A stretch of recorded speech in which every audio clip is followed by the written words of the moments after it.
జట్టులో సెలెక్ట్ చేయలేదు అన్న కోపంతో ఏకంగా కోచ్ ని చితగ్గొట్టారు కొందరు కుర్రాళ్ళు. ఇదేదో గల్లీ లెవెల్లో జరిగిన సంఘటన కాదు. దేశవాళీ famous cricket tourney Syed Mushtaq Ali trophy under nineteen coach పై జరిగింది. గ్రౌండ్ లో ప్రాక్టీస్ సెషన్ జరుగుతున్న సమయంలోనే తమను జట్టులోకి ఎంపిక చేయలేదు అన్న కోపంతో బ్యాట్ తీసుకుని మరీ పుదుచ్చేరి రాష్ట్ర అండర్-19 జట్టును సయీద్ ముస్తాక్ అలీ ట్రోఫీ 2025 కోసం ఇటీవల ప్రకటించారు. ఈ నేపథ్యంలో cricket association of Puducherry grounds లో సెలెక్ట్ అయిన ప్లేయర్లతో కోచ్ వెంకట్రామన్ ప్రాక్టీస్ చేస్తున్నాడు. అదే సమయంలో కార్తికేయన్, అరవింద్ రాజ్, సంతోష్ కుమారన్ అక్కడికి చేరుకుని తమను జట్టులోకి ఎందుకు ఎంపిక చేయలేదు అంటూ వాగ్వాదానికి దిగారు.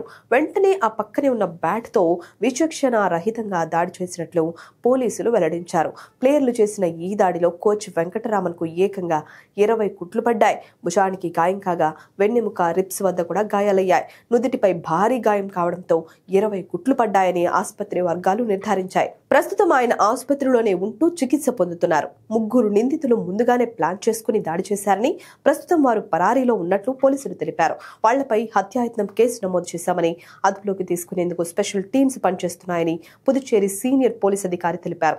ఘటన జరిగిన ప్రదేశంలో సీసీటీవీ కెమెరాలు పనిచేయకపోవడం విచారణను మరింత కష్టతరం చేయనుంది.